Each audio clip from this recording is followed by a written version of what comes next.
Kopassus atau singkatan dari Komando Pasukan Khusus merupakan bagian dari komando utama tempur yang dimiliki oleh TNI Angkatan Darat. Pasukan ini identik dengan baretnya yang berwarna merah. Kopassus biasa melakukan tugas penyusupan atau pengintaian ke wilayah musuh, menembak tepat sasaran, dan anti-terorisme. Biasanya Kopassus melakukan operasi dengan bergerak senyap, tidak diketahui oleh lawan, bahkan pergerakan mereka tidak terekspos oleh media. Melakukan misi dengan cepat, tepat, dan akurat.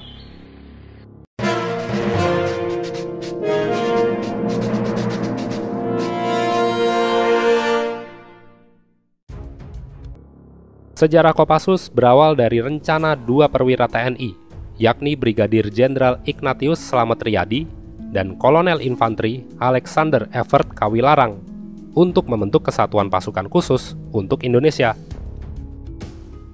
Rencana ini terinspirasi dari pasukan khusus Belanda, yaitu KST atau singkatan dari Korps Speciale Troepen.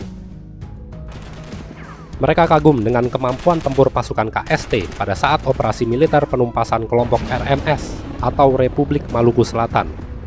Walaupun dengan jumlah yang sedikit, pasukan khusus Belanda ini sangat tangguh dan mampu memberikan perlawanan yang sengit. Sejak itulah, Slamet Riyadi dan Alex Kawilarang ingin sekali Indonesia juga memiliki pasukan yang serupa. Sayangnya, Slamet Riyadi gugur pada salah satu pertempuran sebelum pembentukan pasukan khusus Indonesia tercapai. Tapi Alex Kawilarang kemudian mewujudkannya saat dia menjadi Panglima Teritorium 3 Siliwangi. Pada tahun 1952, terbentuklah Kesatuan Komando Teritorium Tentara 3 atau disingkat Komando 3 Siliwangi, berkekuatan 1 kompi atau terdiri dari 100 personil. Komandan dari pasukan khusus ini adalah seorang mantan Kapten Nil dan juga mantan anggota KST yang pernah terlibat dalam pertempuran Operasi Market Garden pada era Perang Dunia Kedua. Dia adalah Rochus Bernardus Visser, atau nama Indonesianya adalah Muhammad Ijon Janbi. Kemudian pada 9 Februari 1953, Markas Besar TNI Angkatan Darat mengambil alih kesatuan ini. Komando 3 Siliwangi kemudian dikembangkan menjadi Kesatuan Komando Angkatan Darat atau disingkat KKAD. Dengan semakin bertambahnya jumlah anggota, maka pada 25 Juli 1955, KKAD ditingkatkan lagi menjadi Resimen Pasukan Komando Angkatan Darat atau RPKAD. Muhammad Ijon Jambi masih menjabat sebagai komandan. Pasukan RPKAD semakin mencuat namanya dengan keberhasilan menumpas PRRI dan Permesta di Sulawesi dan Sumatera pada tahun 1958. Tahun 1965, di bawah komando Kolonel Infanteri Sarwo Edi Wibowo, RPKAD juga memiliki peran dalam penumpasan G30S PKI. Bahkan RPKAD juga pernah terlibat pada pembebasan Irian Barat dalam Operasi Trikora pada tahun 1961 dan Operasi Dwi Kora di Malaysia pada tahun 1966.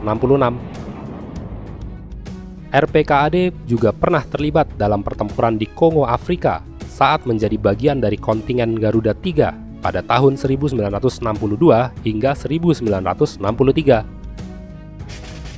RPKAD kembali berganti nama pada 12 Desember 1966 menjadi Puspassus AD atau singkatan dari Pusat Pasukan Khusus Angkatan Darat.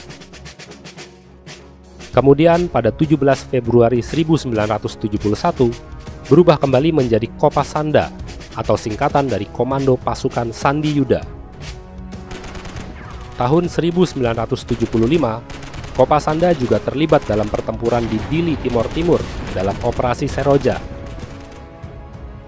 Tahun 1981, saat Operasi Woila adalah momen di mana Kopasanda mulai dikenal dunia berkat keberhasilannya dalam menumpas pembajak pesawat Garuda 206 di Bandara Udara Thailand, Don Muang. 5 pembajak berhasil dilumpuhkan dan sebanyak 54 sandera berhasil diselamatkan tanpa terluka. Sejak reorganisasi ABRI pada tahun 1985, Kopasanda berubah nama menjadi Komando Pasukan Khusus yang kini lebih dikenal dengan nama Kopassus. Moto Kopassus adalah Tribuana Candraca Satya Dharma yang memiliki arti berani, benar, berhasil.